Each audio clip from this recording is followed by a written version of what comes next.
वंदे। आज यहाँ पे आए हुए सभी भाइयों बहनों, माताओं, बुजुर्गों, आप सब लोगों को मेरा नमस्कार, सबको मेरा प्रणाम। आज इतनी बड़ी संख्या में हमारे सभी ऑफिस बेरर, कार्यकर्ता, मंडल प्रभारी खासकर सभी आए हुए हैं। कल करवा चौथ है।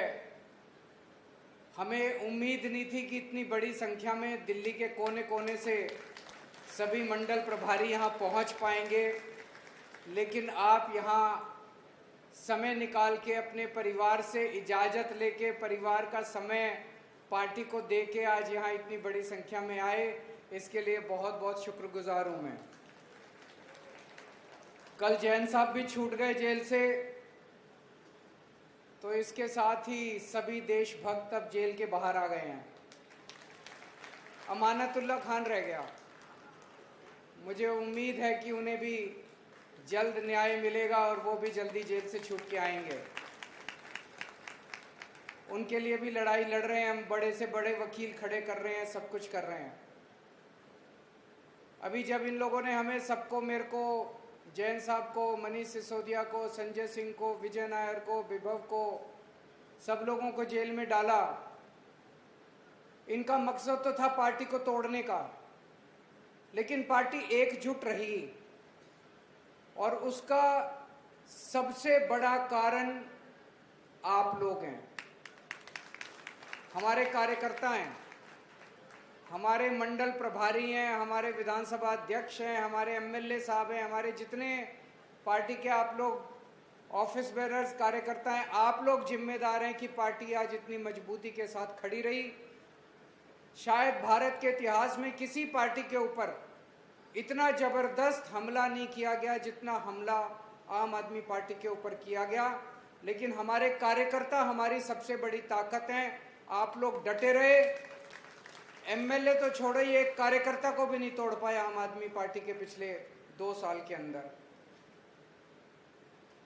जब मैं जेल में गया था तो मैं भगवान से पूछता था कि हे भगवान, मैंने तो कुछ गलत काम किया नहीं है, मैंने तो एक पैसे की चोरी नहीं की, फिर इन्होंने मेरे को जेल में क्यों डाल दिया? जब मैं जेल से बाहर आया तब मुझे इस बात का जवाब मिला कि इन्होंने मेरे को जेल में क्यों डाल दिया। जेल से बाहर आने के बाद मेरे को पता चला, चारों तरफ लोगों से मिला, देखा, तो पता चला पिछले साल 2 साल में किस तरह से इन्होंने हमारे को जेल में डाल डाल के एक एक करके दिल्ली के सारे काम रोकते गए। ये लोग, दिल्ली के लोगों ने, इन लोगों को इन्होंने इतना परेशान कर दिया। लोग आते हैं, मेरे से मिलते हैं, चारों तरफ कूड़ा ही कूड़ा कर दिया, चारों तरफ इन्होंने सड़कों की रिपेयर नहीं होने दी, इन्होंने मोहल्ला क्लिनिक में और अस्पतालों में दवाइयां बंद कर दी, इन्होंने मोहल्ला क्लिनिक और अस्पतालों में टेस्ट बंद कर दिए। बसों में जो हमने महिलाओं की सुरक्षा के लिए बस मार्शल लगाए थे, वो बस मार्शल इन्होंने हटा दिए। न जाने कितने सीवर ओवरफ्लो करा रहे हैं, सीवर की मेंटेनेंस नहीं होने दी, सीवर की सफाई नहीं होने दी। और तो और कई इलाकों के अंदर मेरे को एमएलए साहब कईयों ने बताया, कार्यकर्ताओं ने बताया, इन्होंने सीवर के अंदर सीमेंट के कट्टे डाल डाल के सीवर ब्लॉक कर दिए। करे कि नहीं करे? ऐसे कौन करता है? अपने ही शहर को, अपने ही देश को बर्बाद कौन करता है? जो लोग गद्दार होते हैं, देश के साथ गद्दारी करते हैं, ऐसे तो दुश्मन करता है। ऐसे तो कोई दुश्मन देश का आदमी करता है। कोई अपने देश का आदमी ऐसे अपने देश के साथ कैसे कर सकता है? नहीं कर सकता। इतनी गंदी राजनीति, इसलिए इन लोगों ने हमको जेल में डाला। तो आज दिल्ली के लोगों ने ट्रेलर देख लिया, पिछले 1 साल का बीजेपी का राज दिल्ली के अंदर देख लिया कि अगर बीजेपी को वोट दे दिया, अभी तो 1 साल बीजेपी का राज था दिल्ली के अंदर, अगर बीजेपी को 5 साल दे दिए तो ये दिल्ली का क्या हाल करेंगे, दिल्ली के लोगों ने देख लिया। 9 साल में हमने जितने काम किए, 1 साल के अंदर इन्होंने उन कामों का सत्यानाश कर दिया। तो 5 साल में ये क्या करेंगे?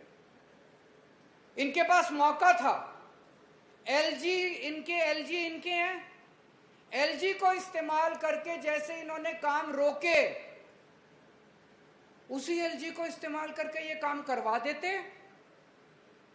जितने काम हमने करे थे उससे डबल काम करा देते ये 1 साल के अंदर। जितनी सड़कें थी चमका देते सड़कें। दिल्ली की पूरी, जब हम सारे जेल में थे, मैं, मनीष सिसोदिया, संजय सिंह, सतिंदर जैन, हम सारे जेल में थे, उस टाइम ये इतना चमका देते दिल्ली को कि जब मैं जेल के बाहर आता मेरे को पूछने वाला कोई नहीं मिलता। लोग कहते जी आपकी अब जरूरत नहीं है, बीजेपी वालों ने। लेकिन इनकी ना तो इनकी नीयत है और ना इनकी काबिलियत है। इनकी नीयत ही नहीं है अच्छे काम करने की। इन्होंने अच्छे काम करने की बजाय गलत काम किए, सारे काम इन्होंने रोक दिए। आने के बाद से मैं लगा हुआ हूं। मैंने कहा था अब मैं आ गया, अब चिंता मत करना, जितने काम इन्होंने रोके हैं सारे काम एक एक करके शुरू कराऊंगा। सड़कें रिपेयर होनी चालू हो गई कि नहीं हो गई? अभी पीडब्ल्यूडी की हो रही थी, अब नगर निगम की भी शुरू कराएंगे सड़कें रिपेयर होनी। अस्पतालों के अंदर, मोहल्ला क्लिनिक के अंदर इन्होंने जो दवाइयां, टेस्ट बंद किए थे उसको भी अब चालू करा रहे हैं। ओल्ड एज पेंशन जो रुकी हुई थी, ओल्ड एज पेंशन को भी दोबारा चालू करा रहे हैं। फरिश्ते स्कीम, दिल्ली के अंदर अगर किसी की भी एक्सीडेंट हो जाए उसको दिल्ली सरकार सारा इलाज मुफ्त में करती है, वो भी स्कीम इन्होंने पीछे से रोक दी। बताओ, इतनी पुण्य वाली स्कीम थी, 26,000 लोगों की जान बचा चुके। दिल्ली की बाउंड्री में किसी का एक्सीडेंट हो जाए तो दिल्ली सरकार अपोलो में, मैक्स में, फोर्टिस में, एस्कॉट में, जो बड़े बड़े अस्पताल हैं उनमें फ्री उसका पूरा इलाज कराती है। अच्छी बात है कि नहीं है? पुण्य की बात है, इसमें राजनीति नहीं होनी चाहिए।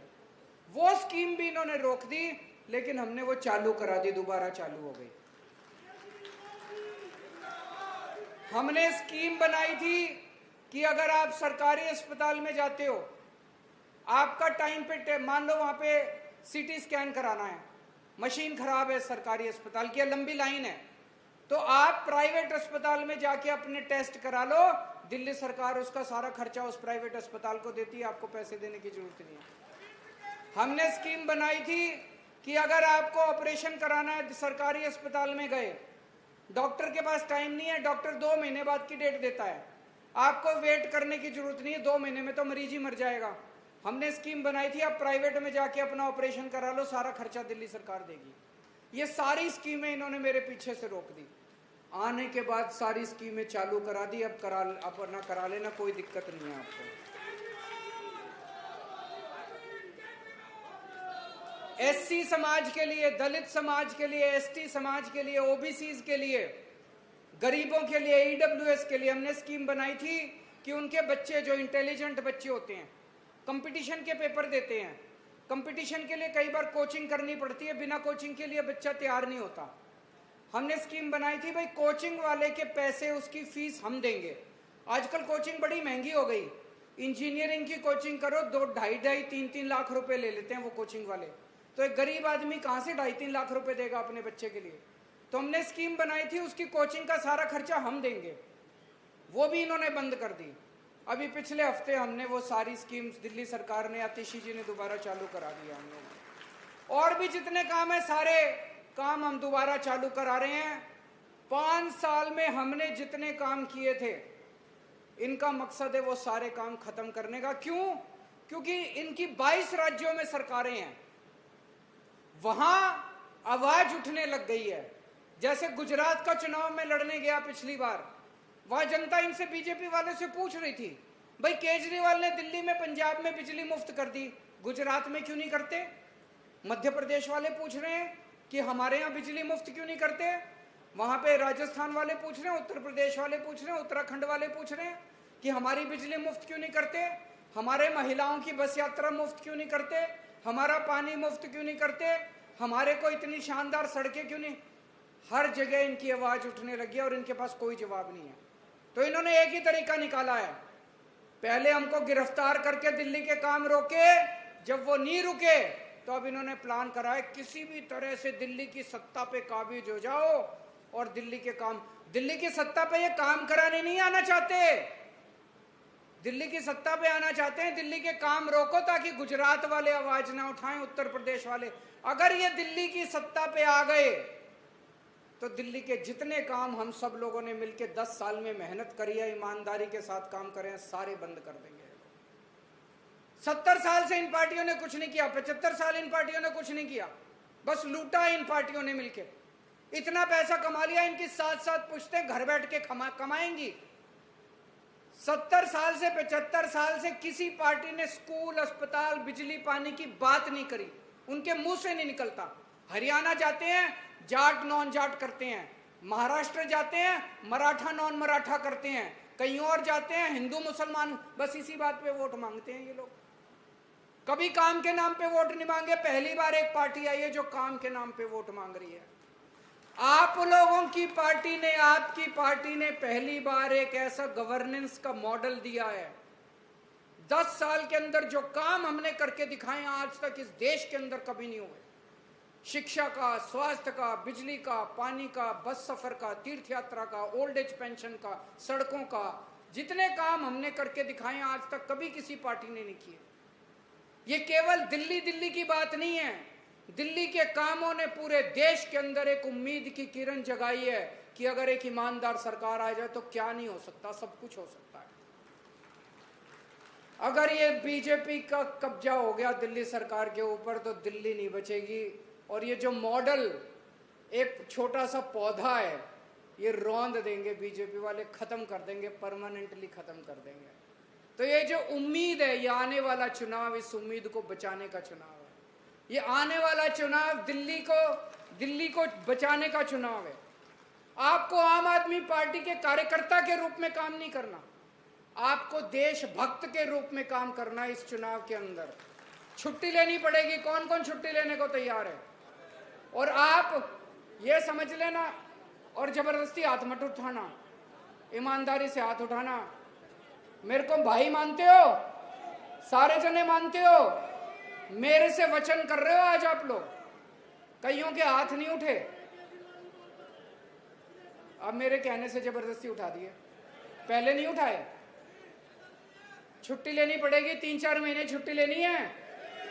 मंडल प्रभारी ऊपर से नीचे तक, मैं नेशनल कन्वीनर हूं, फिर ये विधानसभा अध्यक्ष है, फलाना डिमका, फिर नीचे आ जाते हैं बूथ कार्यकर्ता तक।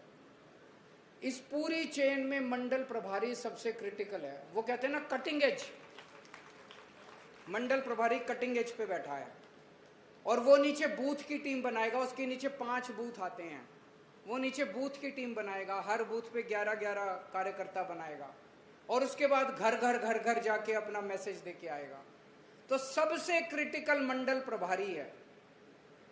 मंडल प्रभारी अगर पार्ट टाइम जॉब करेगा तो फिर तो देश नहीं, ये देशभक्ति की बात है, ये आम आदमी पार्टी की बात। मैंने आम आदमी पार्टी हम लोगों ने कोई सत्ता लेने के लिए नहीं बनाई थी, देश के लिए बनाई थी।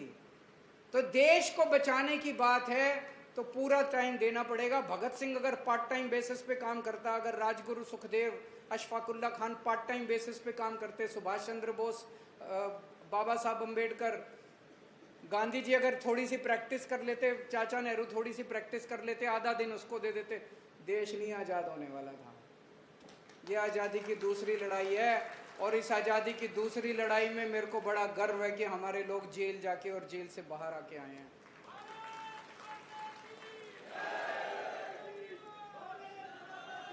मेरे को चिंता इस बात की नहीं है कि हम सत्ता में आएंगे कि नहीं आएंगे, मेरे को चिंता इस बात की है हम नहीं आए तो इन स्कूलों का क्या होगा। एक आदमी मेरे से पूछ रहा था, बोला अरविंद जी अगर आप चुनाव नहीं जीते तो आपका क्या होगा? मैंने कहा प्रश्न ये नहीं है अगर मैं चुनाव नहीं जीता तो आपका क्या होगा, प्रश्न ये है आपके परिवार का क्या होगा। अगर हम चुनाव नहीं जीते, आम आदमी पार्टी चुनाव नहीं जीती, तो आपके परिवार का क्या होगा? बिजली के रेट फिर बढ़ जाएंगे। मेरे को याद है बिजली वालों के खिलाफ, बिजली के बिलों के खिलाफ मैंने 2 बार 15-15 दिन का अनशन किया था 2012 में। फिर से हमको अनशन करने पड़ेंगे अगर आम आदमी पार्टी सत्ता में नहीं आए। बिजली के बिल फिर बढ़ जाएंगे, आपकी सड़कें फिर टूट जाएगी, आपका पानी फिर खराब हो जाएगा, आपके पानी के बिल फिर खूब आने लगेंगे। दिल्ली में 8-8 घंटे के पावर कट लगते थे पहले। 22 राज्यों में इनकी सरकार है, एक भी राज्य ऐसा नहीं है जहां पे 24 घंटे बिजली आती हो। उत्तर प्रदेश में पूछ लो, बगल में ही है, गाजियाबाद चले जाओ, 24 घंटे बिजली आती है? नहीं आती। दिल्ली में आती है। दिल्ली में पहले कितने लंबे लंबे, तो दिल्ली का वही हाल हो जाएगा। जो दिल्ली को बचाने का चुनाव है, यहां पे बहुत सारे अपने कार्यकर्ता आए हुए हैं, काउंसलर भी आए हुए हैं। हो सकता है आपको अपना एमएलए पसंद ना हो सकता है आपको अपना कैंडिडेट पसंद ना आए जो हम कैंडिडेट दें। आपको एमएलए की तरफ नहीं देखना, आपको कैंडिडेट की तरफ नहीं देखना। केजरीवाल पसंद है कि नहीं है? बस मेरी तरफ देख के वोट दे देना। 70 की 70 सीट पे केजरीवाल चुनाव लड़ेगा, 70 की 70 सीट में मैं चुनाव लड़ूंगा। ये सारे मेरे हाथ पैर हैं, सारे मेरे हाथ पैर हैं। किसी की तरफ नहीं देखना। कोई एमएलए बने, कोई काउंसलर बने, आपके काम मैं कराऊंगा। आज तक कराता आया हूं। सारे कार्यकर्ताओं से मिलता हूं, आधे से ज्यादा कार्यकर्ताओं के नंबर मेरे फोन पे है। जो मैसेज करता है, जो मेरे को फोन करता है, मैं फोन उठाता हूं। आपके सारे काम मैं कराऊंगा, चाहे कोई एमएलए हो। आपके झगड़े टंटे सारे अलग रख देना। ये काम, ये समय झगड़े टंटों का नहीं है। झगड़े टंटे करोगे हार जाओगे। दुश्मन बड़ा ताकतवर है। हमें इकट्ठा एक मुट्ठी की तरह रहना है, और मुट्ठी की तरह रहेंगे तो बड़ी से बड़ी ताकत भी हम लोगों को नहीं हरा सकती। ये मैंने एक चिट्ठी लिखी है दिल्ली वालों के नाम, पढ़ी आप लोगों ने? किस किस ने पढ़ी? ठीक लिखी है? पक्की बात? इसको अब घर घर पहुंचाना है, कल से शुरू करना है, घर घर जाना है। और 9 दिन मैंने दिए हैं। कल 20 तारीख है, 29 तारीख तक, 30 को छोटी दिवाली है, 31 को बड़ी दिवाली है। तो 29 तारीख तक आपको इसको पूरी दिल्ली में हर घर में और हर दुकान में बांटना है। करवा दोगे? मंडल प्रभारी बैठे हैं यहाँ पे सारे, करवा दोगे? पक्की बात? अपने नीचे की सारी टीम्स को ट्रेनिंग दे देना। संदीप पाठक आपको बताएगा कैसे ट्रेनिंग देनी है, कैसे बांटना है, कैसे क्या करना है। और मुझे पूरी उम्मीद है कि इस बार पिछली बार जितनी सीट आई थी उससे 2 ज्यादा ही आनी चाहिए, 2 कम नहीं आनी चाहिए। भारत माता की